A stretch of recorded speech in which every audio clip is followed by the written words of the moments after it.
Hey Phil, Yeah. what's the hardest thing to improve when you're writing an essay? Well, vocabulary.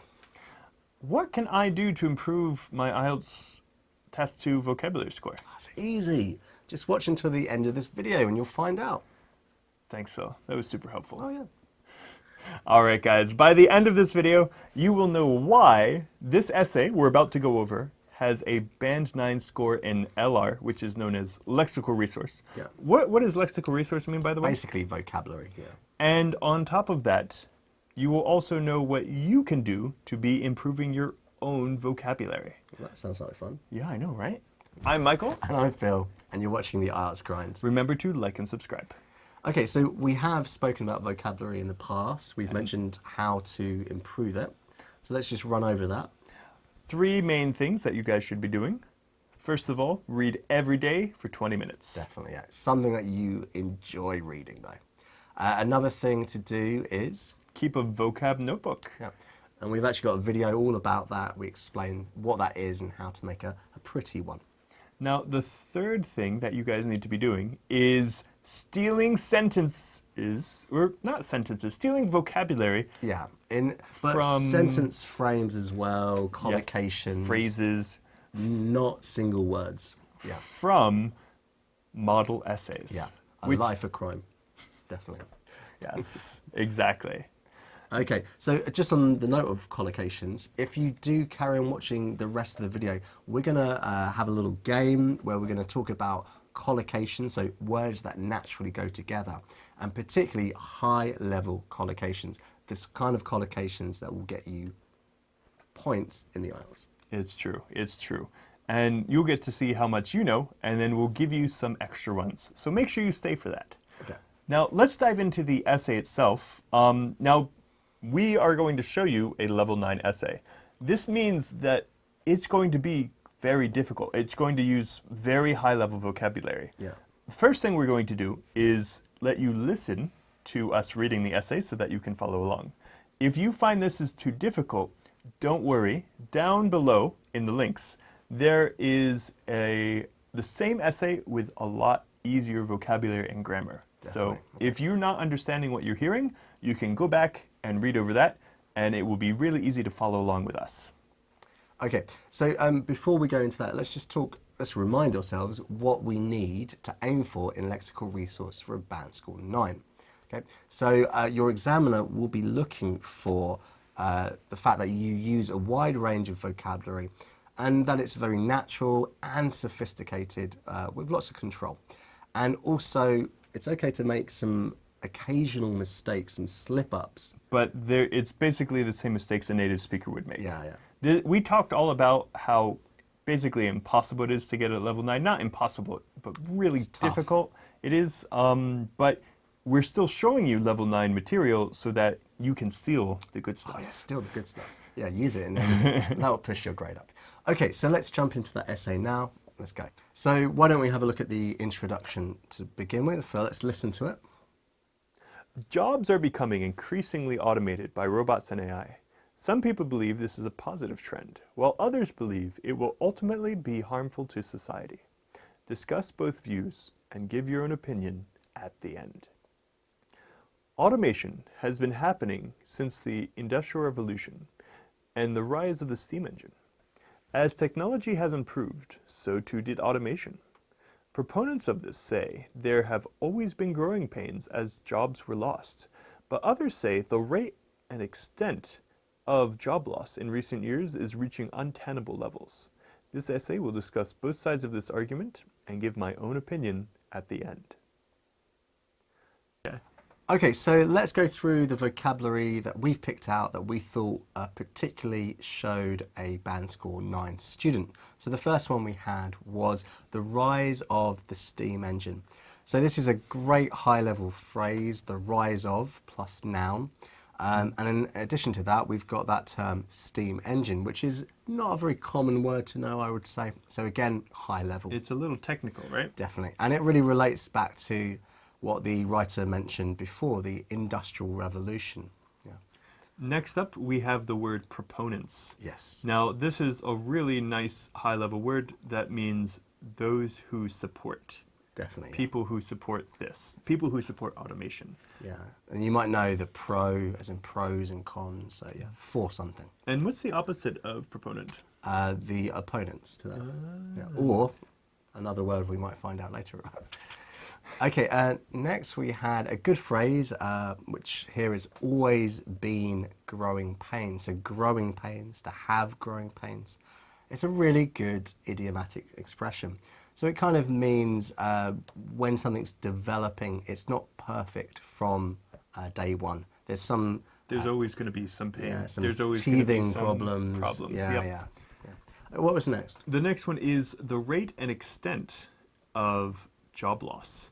Now, this one is really the reason why it's a 9 and not an 8. And that's because the writer he needs to choose a word that collocates both with the rate and the extent of. Yeah, it's tricky to do, right? It really is, even for native speakers. Yeah. And so, because he did that, 9. Exactly. So good phrase there, something you should be stealing and put in your vocabulary notebooks. Next we picked out for you so the phrase is reaching untenable levels. So untenable, quite a high level word. So in this sense, you can't maintain it. It's not something that you can continue with for a long time. And then a great collocation, right? To reach a level. Exactly. So it's got everything going for it there. Okay. Right, so why don't we move on to body one paragraph. So let's have a listen to that. Those for automation say that it is a good thing, despite any temporary setbacks, and will lead us to becoming a utopian post-scarcity civilization. They claim that jobs have always disappeared as technology improved, and that this is a good thing. Most tasks that are replaced are boring and repetitive, and that these people will be able to get more fulfilling and interesting jobs now that they are freed of their old ones. To exemplify this, they point to the agricultural revolution and how farmers were able to become artisans and inventors, and life became better and people richer as the majority of people no longer had to work on farms. If there are any problems, they say, it is societal. That we don't put the necessary resources into retraining people who are put out of work. If this trend continues, they hope that perhaps one day everyone will be able to pursue whatever job they desire, freed from the shackles of needing to make a living. Okay, so do you want to kick us off with the first term that you chose? The first one up here is those for automation. And as we said before, referencing does count under LR, which is Lexical Resource, vocabulary, but we personally find that it's easier to talk about when we talk about the cohesion and coherence, the CC. Definitely. So again, we're going to be talking about that in another video, which you can see right over here. But this is still a good LR word because those for. This is a nice synonym of proponents. Definitely, yeah. Next, we've got a good phrase here, despite any temporary setbacks. So, you know, this is a phrase on its own in this context, works really well. And setbacks, temporary setbacks, good collocation here. Yeah. And also a good CC word, which we'll talk about in another video. Now, this next one is quite tough. This one is utopian post-scarcity civilization. Lovely phrase. But what does it mean? So it means, first of all, utopian is perfect, like a perfect society. A utopia is a society with no problems. Yeah, from that famous book, right?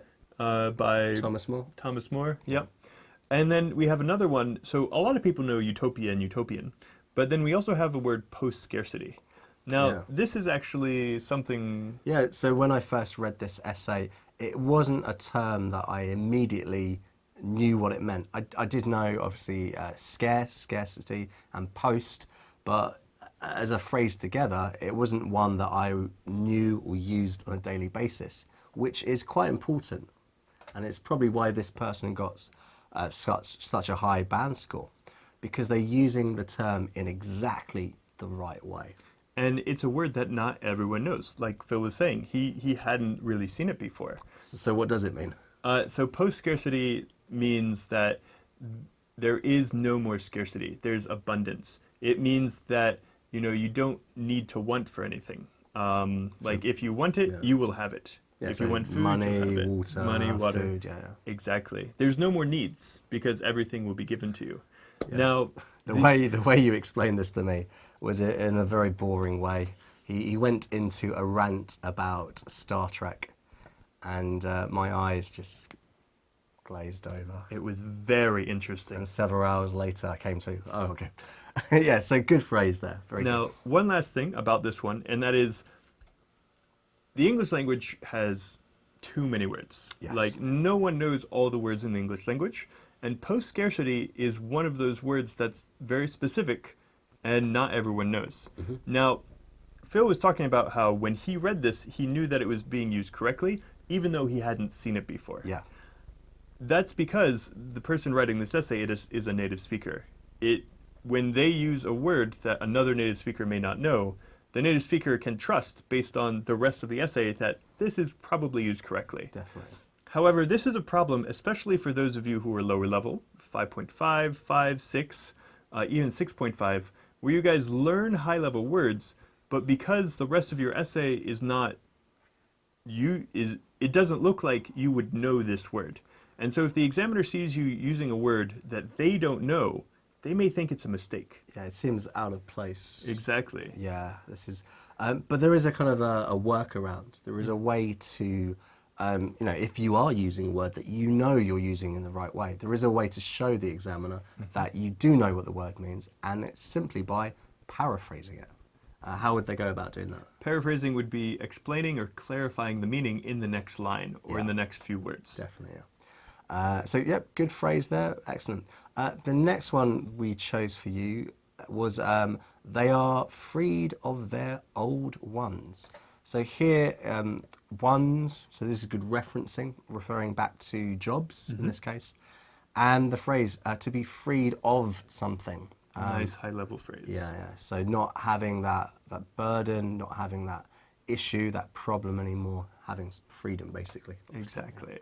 What's Now, next? the next one is exemplify.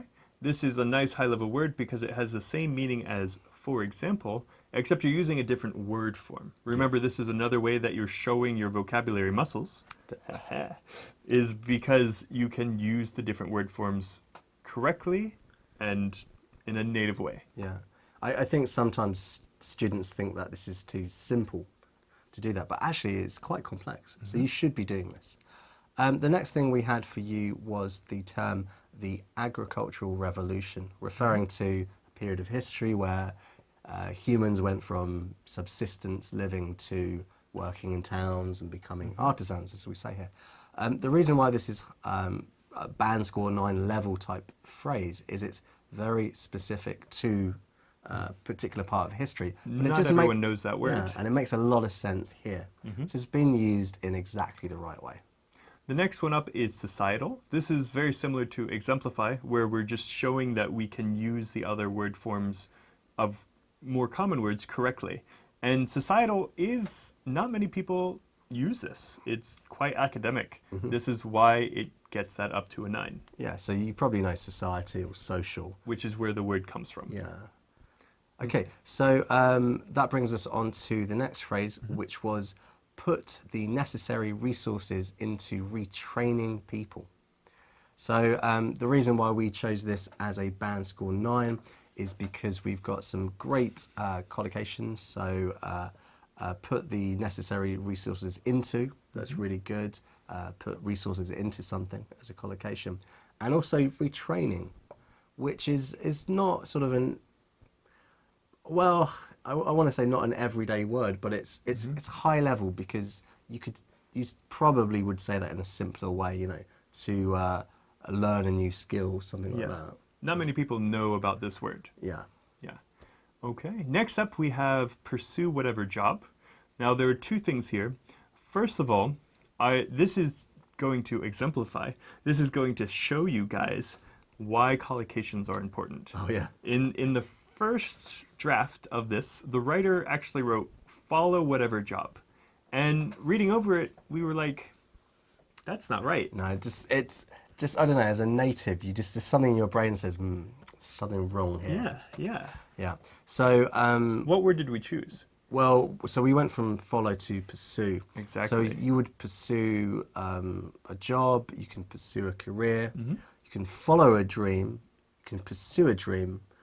Those collocations work, but you can't follow a job. It doesn't really make sense. Pursue and follow have very similar meanings, almost Yeah. the same, but you can't use them always in the same times. With- This is why yeah. collocations are important. Yeah, you can't use them with the same noun. Yeah. Okay, exactly. Now, the second thing is using whatever is, in this context, is quite high level vocabulary. Now, how about the next one? So that brings us on to freed from the shackles of needing to make a living. So again, it's idiomatic, really, freed from the shackles. In this case, shackles meaning like being a slave, a prisoner, something like that. So it means having more freedom in your work or not having to do a job that you don't enjoy. Yes, it's quite visual too, isn't it?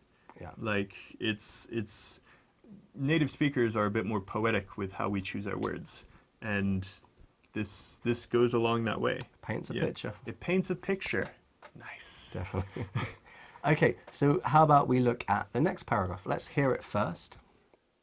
Pundits of this argument claim that these ideas are just that, utopic and unreachable, a fantasy. These people say that, especially with the rise of AI, jobs that were once considered safe are being taken by robots.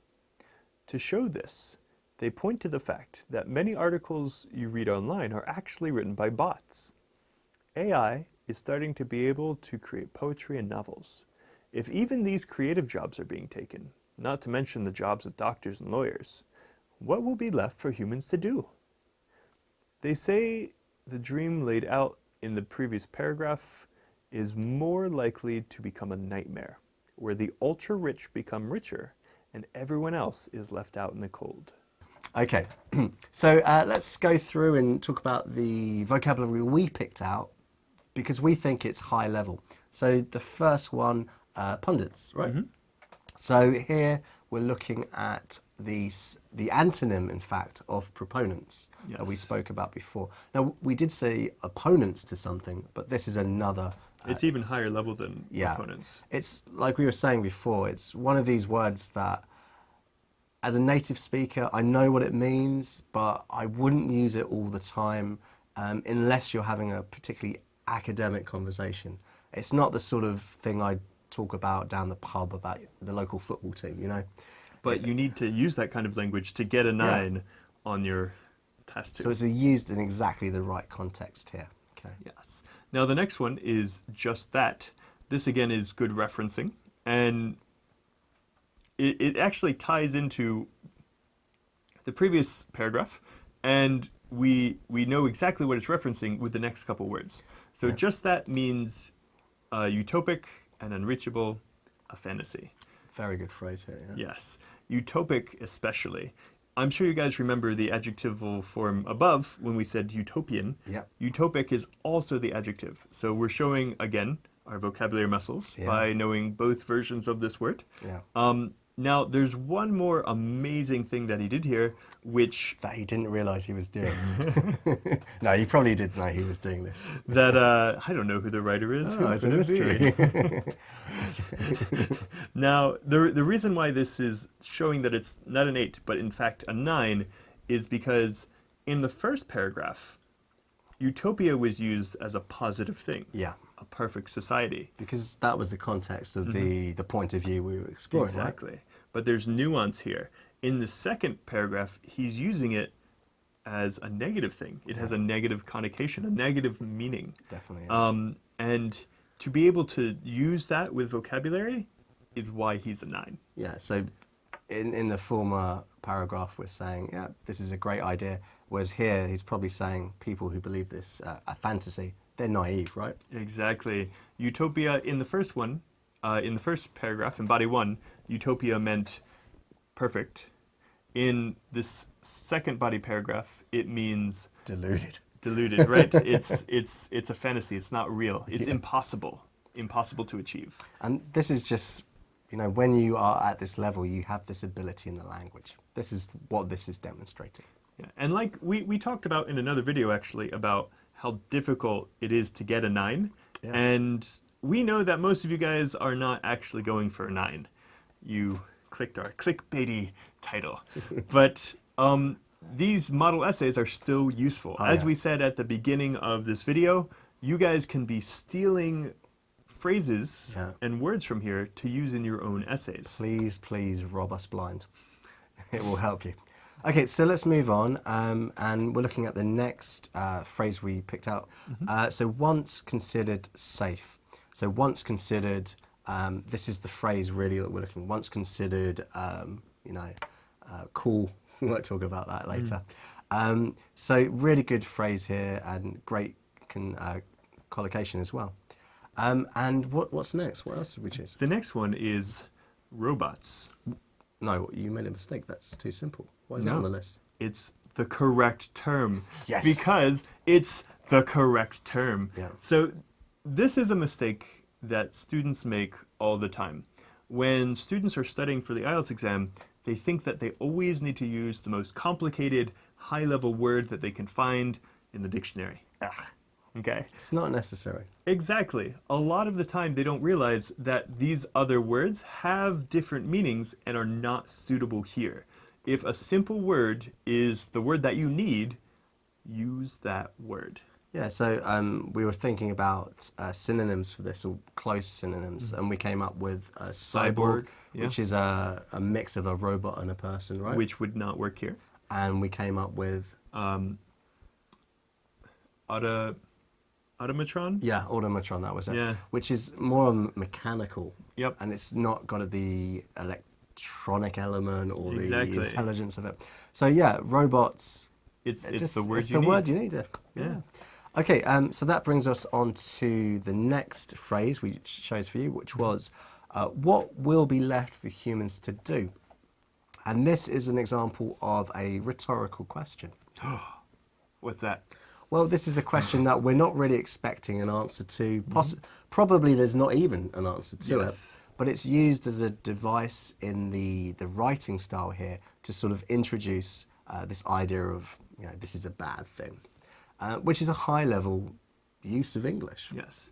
It's also a really good what clause. But the rhetorical question is why this is up there at a 9. Yeah. This is a really difficult thing to do. Definitely. And now this brings us to our sort of warning note.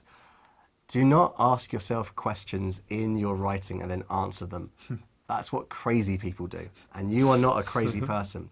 This is really tough to do because it has to be that rhetorical type question. It can't be a question that you then go and answer in your writing. So our advice would be try not to do this unless You're high level. you're already at a very high level and you know Yes. how to do it. Okay. Next up is the dream laid out in the previous paragraphs. First of all, this is great referencing. Yeah. Laid out in previous paragraphs, that means the ones above. Yeah. Laid out is a nice term, but there's also dream. And again, it's that first word that's pushing this guy up to a 9, and that's because he's kind of poking at the previous paragraph, right? Yeah, he's... At the people who disagree with him. He's going like, they're stupid, they're delusional. Yeah, well, I mean, in fact, he's not saying that. He's saying that people that support this opinion are saying that, which is the important thing, right? That's it, yeah, It's not his opinion, right? But this is just, we were talking about how high-level English users really are quite poetic with the writing. And this is almost an element of that. It's really a nice way to support the rest of his paragraph, or her paragraph. And again, just to reiterate one more time, the dream is the point where he's saying the other guy, he's saying that these people are saying that the other people are wrong. Yeah, it's a slight towards them. They're naive, they're Exactly. having a fantasy, yeah. Okay, and then that brings us to the final thing we were picking up for this particular paragraph, the phrase to be left out in the cold. So nice idiomatic phrase here, idiomatic phrase. And it means not to be part of something, not to have the advantages that others have, to be somewhat Lacking. outside of, whatever it might be. Great phrase. By the way, we should clarify this. What exactly is an idiomatic phrase or an Okay. idiom?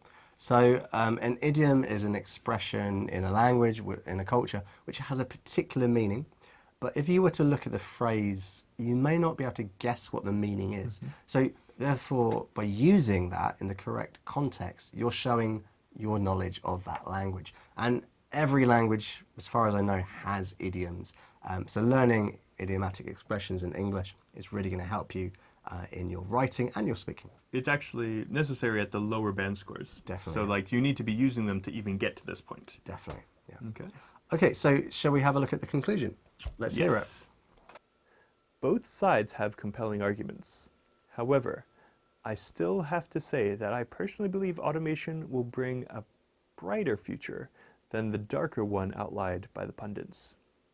Still, what they say shouldn't be completely ignored, and we should be prepared to help people retool as they lose their jobs and teach them that it is okay to go after their passions, as well as look into things like universal basic income to ensure that everyone gets a piece of the pie. Okay, so let's go through and talk about the vocabulary we picked out for the conclusion. The first one up is compelling argument. Really nice, strong collocation here. And you were actually talking about how it represents. Yeah, so I mean, the important thing in the terms of structure here is you want to keep it balanced until the argument balanced until this point. And that word compelling just means, you know, it's believable. Easy to agree with. Easy to agree with. Perhaps it may change your opinion. Yeah. So great phrase to use at this particular point in this type of essay. And that brings us to the next phrase, will bring about a brighter future. Again, nice idiomatic phrase, brighter future. And we're using A comparative adjective. yeah, brighter. and also we're using future tense. Yeah. Everything's happening here. Now, those are both closer to grammar, but Yeah. they're still, it's nice to show that you can use comparative adjectives Of course, yeah. in your as a vocabulary point. Yeah. Okay. Next up is the darker one outlined by the pundits. Again, darker one, good referencing. And again, darker, another comparative adjective. Nice higher level way to say it. It's Definitely. the opposite of brighter. And then outlined is quite nice. Yeah. And again, by the pundits, we're referring to our body 2 paragraph. Yeah. Oh, everything's happening really well here. Then we've got the phrase, retool as they lose their jobs. So retool is a quite a high level phrase here, which means to retrain, to learn new skills. So it's a higher level synonym for a previously said word, right? Yeah, it's really good here. Yes. And then the next phrase we have. Universal basic income. Now this one is in the same vein, very similar to post-scarcity and agricultural revolution and steam engine, where it's kind of almost a technical term. It's a high level word that not everyone knows. And because he's using it well and he's built confidence up in his reader that he can use it well, it works perfectly. Yeah. It's right, the context is right. It's bang on topic. And by the way, in case you are unaware, a universal basic income means that everyone is getting paid every month. It's to make sure everyone always has a job and money so that they can cover their basic expenses. Yeah. Now, this one is particularly a good example because it shows something that we were talking about earlier, right? Paraphrasing, yeah. So the writer goes on to sort of back up, explain what they mean by that term with the next expression, which is everyone gets a piece of the pie. Now, what they didn't do is explain it in basic terms. They used another idiom here, which is just great. So to get a piece of the pie means to get a proportion of something, for example, money. So you get a share of the total money, a piece of the pie. Really good phrase. Beautiful. Beautifully done. Okay, so that was our analysis of the lexical resource for this particular essay. Don't forget that we've gone through and we've spoken about task response, we've spoken about cohesion and coherency, or cohesion and coherence, and we've spoken about the grammar aspect in different videos, which you can check out here. But what we'd like to do now is to go back to one of those points we kept making, which was collocations. And we're going to play a little game with you. And all we're going to do is give you a couple of phrases, and we just want you to think of words or parts of phrases you can use to complete them. So, shall we do it? Yeah, let's jump right on into it. Okay, so we're going to give you the phrase, and then we're going to give you some time to think about it. We're going to ask you to pause the video, and then when we say unpause, you can see if your answer matches up with our examples. Okay, so the first one. The rise of. Okay, so you need to think of a noun. To go after, the rise of. Okay. In the essay example, it was the rise of the steam engine. Yeah, okay. So you can't have steam engine. No cheating. Okay, go. Pause. Okay. And unpause. Excellent, let's do it. Right, so our first example was the rise of the Roman Empire. So meaning that the period where it became stronger, more powerful, more influential in the area. You could also use the expression the rise and fall of the Roman Empire, talking about the entire scope of that empire. Where it, Even higher level. yeah, and it's a great book. It's Okay. true. The next one is the rise of Trump, Oh, yes. which is, this would explain how he became president Yeah. or how he became wealthy. Yeah. Either one of those. And the next one we had for you was the rise of fascism. This is when fascism became more popular, or when the fascist governments came to power. 1922, Italy. That's the first one. Yeah. Yeah. Okay, so the next one was the rise of this channel. No, wait, the rise of this channel? Oh, that means you need to subscribe. Yes, if you subscribe, then the channel will rise. We will become more powerful than you could possibly imagine. And with great power comes excellent subscribers. Yeah. That can be you guys. Okay, let's move on before they switch off. Here's the next one, number 2. The rate and extent of. Now remember, before you get started, remember your word has to collocate with both the rate of and the extent of. Yeah, so This is really tough. Yeah, so you got to think of the noun to come after that. Okay, so are you ready? Pause. Pause. And unpause. Okay, so here are our examples. So the rate and extent of crime. And a next one, the rate and extent of human trafficking. What? It's so dark. What? But we had to choose it because there were not many other examples. That we could think of. Okay, and finally we had the rate and extent of inflation. Okay. So let's look at another one. So the next one we have is temporary setback. So what we want you to do is think of a word that collocates with setback or setbacks. So we've got temporary, you need to change that word. So ready? Pause. And unpause. unpause. So what was the first one we had? We have significant setbacks. Yeah. And we have irreparable setbacks. And then overwhelming setbacks. And finally, minor setbacks. Huh. I think that's the only one in there that's less, right? Yes. A minor setback, yeah. Yeah. Okay, so the next one. By the way, guys, Right. I want you guys to keep in mind, as we're doing this exercise, I hope you guys can start to see that you guys can use these different collocations in many different situations, Definitely, in many different kinds of essays. This is why you need to be learning this vocabulary, is you can use it in many different ones. Yeah, not even essays, in your speaking too. That's so true. Yeah. Okay. So let's have a look at the next one then. So once considered, So that's what we're looking for. You've got to add the word after once considered something. So are you ready? Pause. Unpause. What's this? Okay. Right. So the examples we had for you were once considered wise. I was once considered wise. Not anymore. Once considered good for children. Okay. Lots of things like that when we're growing up. Not Not good Not- anymore. not good anymore. Cereal, once considered good for children. And finally, once considered fast. Oh, there's another one though. Once considered cool. Ah, yes. What was once considered cool when you were a kid? I wasn't cool. I can't answer that question. Yeah, that's why I thought you were going. I didn't want to say. I didn't want to be rude. What was once considered cool? Once considered cool was wearing your backpack really low down on your back with long straps. Did you used to do that? No, but we had. It was like gangster. Wearing your pants below your butt. Like that was once considered cool. Oh, you mean- like really baggy pants that would fall down? Ah, yes. You mean American pants, not British pants, because that would be really rude. Okay, moving on.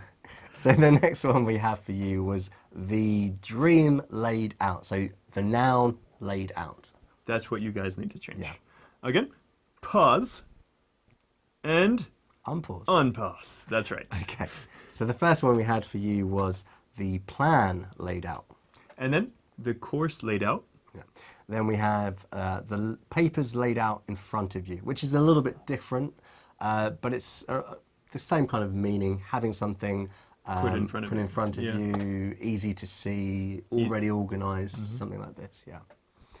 Okay. Next is number 6, the last one we're doing today, which is everyone gets. Everyone gets. Yeah. So, ready? Pause. And unpause. Nice. I'm getting better. Right. So the first example was Everyone gets their just desserts. just dessert. And this itself is kind of like an idiomatic expression, right? Yeah, to get your just desserts. Yeah, meaning you get what's coming to you. Another idiom.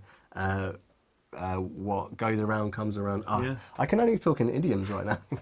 How are they supposed to understand? They're all idioms. You reap what you sow. No, there's so many. I'm in an idiomatic vicious circle. Okay. So the next one we had for you was the so everyone gets what they want. Yeah. And then finally we have everyone gets wiped out. Oh, that's dark. It's very dark. Why are there so many dark ones? By the way, everyone gets wiped out means everybody dies. Yeah. Oh dear. Okay. So, did you guess any of the same ones that we did? Leave a comment down below if you got any right. But also, if you came up with some collocations here that you're unsure of, leave a comment down below with those, and we'll let you know, We'll let you know. if they are good collocations or terrible ones. Okay. So, shall we just quickly review? We've been talking about Lexical Resource, Band Score 9 for this discussion essay. So the kind of things that we're looking for in order to get to that level in terms of vocabulary, you should definitely be using good collocations, high-level collocations. Yeah. Accurately. Yeah. You should also be trying to use idiomatic expressions where they make sense. Yeah. Also, we looked at paraphrasing, especially when you're showing your knowledge of less common words, to make sure that the examiner knows you're using them in the right way, especially words like post-scarcity, which was a word that maybe not everyone knows and not everyone can say. We did mention today referencing, but we will talk about that in another video, which you can check up here. And what else am I forgetting? Paraphrasing, using synonyms. Using synonyms, yeah. Yes. Yeah. And antonyms. Yes, as well. that's Yeah. true. That's true. So if you try and use all of these things, you may not get a band score 9, but you can certainly improve on the score that you are at the moment. Exactly, exactly. And remember, the best thing for you to be doing here is stealing these. Please rob us blind. Yes, I've said it before. Find the sentences that you can take and write them in your vocab notebook. Find some more examples of it through reading. Yeah. Reading is the best way to see it in different contexts, to see different ways you can use these terms and words and phrases. And finally, don't forget that if this was all quite difficult, and if you didn't understand everything, remember, you could always go back down to the link in the doobly-doo and look at the same essay in simpler English. Yeah. We left that for you guys. Cool. Okay, so don't forget we have gone through and we've looked at this essay from different perspectives, particularly from the idea of, for task response, how we would approach this. How we would approach this from the CC, cohesion and coherence, and how we would tackle this in terms of grammar. We're going to put all that in a playlist, which you should be able to see up here, so check those out as well. Let us know what you think of this video down below, and we'll see you next time. I've been Michael. And I'm Phil, and this is the IELTS Grind, and we'll see you next time. Remember to like and subscribe. Bye-bye. Peace.